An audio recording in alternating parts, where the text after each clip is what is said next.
and welcome back to my channel.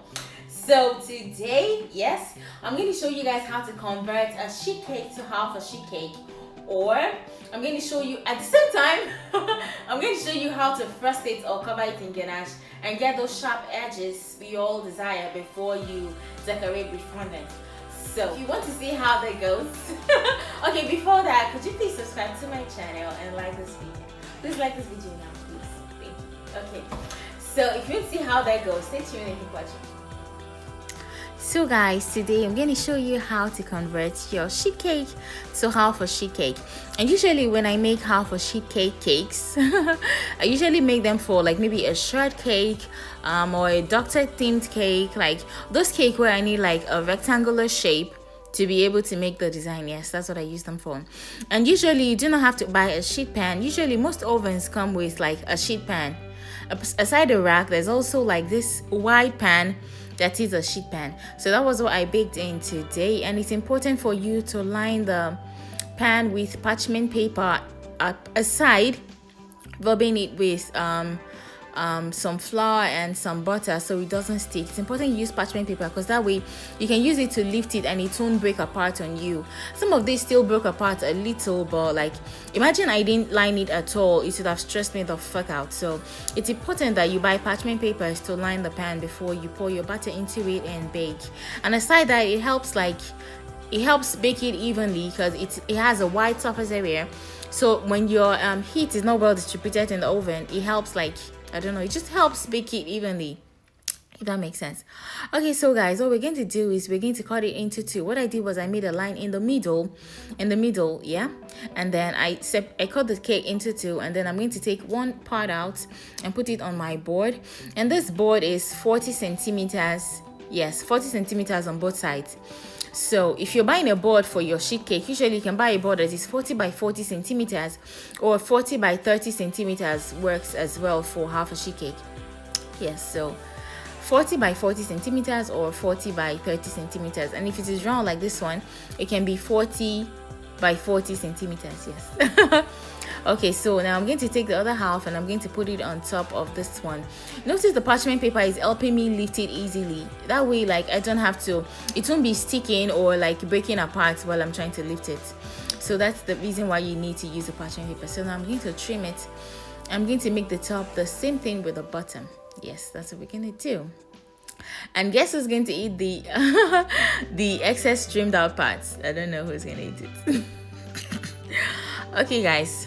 So the next thing we're going to do, like, it's important when you're trimming that you should use like a serrated knife, and it has to be a long serrated knife. That way it helps you cut it more evenly, and it helps you cut it to be straighter, because the shorter your knife is, the more likely you are to make mistakes or maybe cut it to be slanty, and you don't want it to be slanty. You want it to have like equal straight sides, if that makes sense. So guys, notice I added some buttercream in between the layers. I forgot to mention that. Okay, so we're going to put that in the fridge for a while, for like 30 minutes, and then bring it back.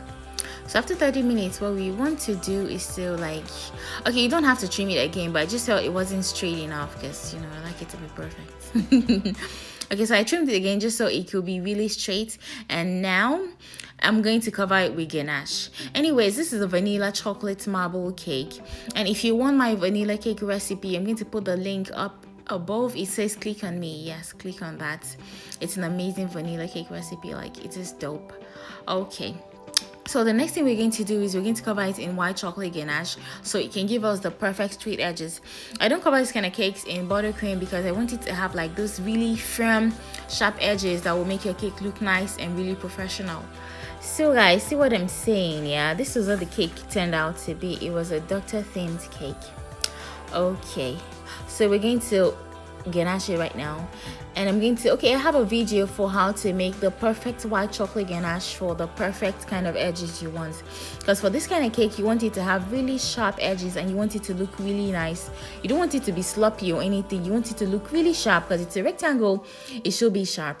Okay, so Now I'm making my chocolate ganache, and it is the recipe is really simple. I have a special video for how you can make this by yourself, but for like I showed you how I measured and everything. I'm going to put the link right here up here so you guys can click on it in case you want to learn how to make that. The recipe for white chocolate is different from dark chocolate. You have to take notes because it's not going to give you the same result because they are not the same thing. Like they are both chocolate, but they are very different. So right now I'm trying to cover my cake in white chocolate ganache, and it's important that you start from the top. And the reason why you're starting from the top is that it holds the crumb in place. It holds the crumbs in place, and at the same time what it does for you is it helps you to know if your cake is very flat, because now that the surface is white, you can see if there are like if your cake is slanty or there are like maybe potholes. Are there potholes in cakes? But you guys understand what I'm saying. So it's important that when you put it, like when you want to ganache your cake, or even if you want to crumb coat your cake with buttercream, it's important you put the buttercream on top first. It helps you to know if your cake is leveled. It helps you to know if like there are potholes on top you need to fill or something, and it helps your work come easily together basically. Okay, so notice the ganache is firming up, and that's a good thing with ganache because it firms up really fast. Instead of buttercream, use ganache because the ganache firms up very fast, and it gives you those sharp edges that makes your cake look very professional. And the good thing is, as you work, it will be firming up on you, so you have to work really fast. And then like look at what I'm doing. I'm scraping the sides, and it's already like kind of firm. If you notice, if you look at it, it's already firm. So that's what you want. You don't want a ganache that doesn't firm up and it's sloppy. So it's important you use my recipe. That's what I'm driving at. Okay, so I already kept the link there for you guys, or it will be in the comment section below. No, it will be in the description box for you to check it out, and it is very simple. Okay, so now we're cutting it in ganache, and this is my third coating. If you want to see how to ganache a cake, yes, I have another video for that. I have another video in which I showed you guys how to ganache a cake and the different steps and how many times I go on it with ganache. Do you get? This is the third time I'm putting ganache on top of it. So it depends on what I'm doing though, but in that video the link is right up here. It says click on me. Yes, click on that. You can see how to. That video is especially on how to ganache a cake and how to do it well. And I showed you with a square cake, and square cakes are really tricky, so you can know how to do it and how to do it really well without getting frustrated.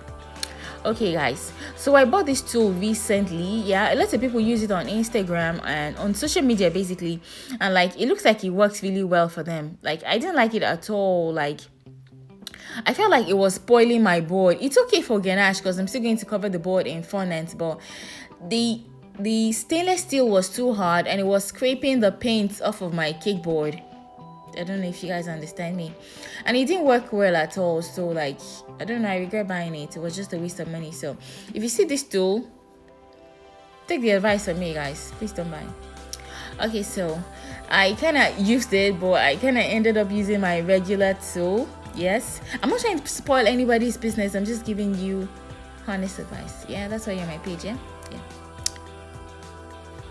Okay, so guys, now we are smoothing it, and then we are going to put the last coat. I like to do this 45 times so that it can be well coated. You guys get what I mean? Like you want it to be well coated so the edges can be firm enough, can have enough ganache for it to be firm enough and be able to stand on its own and still hold that shape when you cover with fondant. Yes, that's the reason why you have to use my ganache recipe. I swear to God, if you try it, like you're not going to use any other ganache recipe again in the world. I promise you guys. Okay guys, so while I was like scraping my cake, like that tool is very hard. Like it is very hard. I don't know how to explain it. It scrapes off the part you don't want it to scrape off, and at the same time it scratches off the paint off of my cake board. It's just annoying. I don't know if like maybe a plastic one would have been better, because I see some plastic ones on Instagram. Okay, maybe I'm going to buy the plastic one and try it and maybe compare it for you guys, but this one right now is a no-no guys. I'm sorry. So right now I'm mending the parts that was scraped off, like the part of my cake that was injured. Yeah. Okay, so the next thing I'm going to do is do the 5th coating of ganache on top. Yes. So now all we want to do is just to like make it as smooth as possible, and so that we can get that edge of ganache on top of the cake, because you want that, because that's the part you're going to scrape up with a knife when it is firm. That's the part that gives you the like famous sharp edges everyone talks about. Yes, so once you scrape off the top and you show the top as flat, then you're going to smoothen the sides. And while you're smoothing the side, I want you to notice the edge of ganache forming around the cake. Yes, that's what you want. So once that forms well, once you scrape off the sides, the extra ganache on the side of the cake, you're going to leave it for around 10 to 15 minutes for it to firm up. Or if you don't have that much time, you can put it in the fridge for about 5 minutes, and the ganache on top around the edges will firm up, and you can cut it with a knife.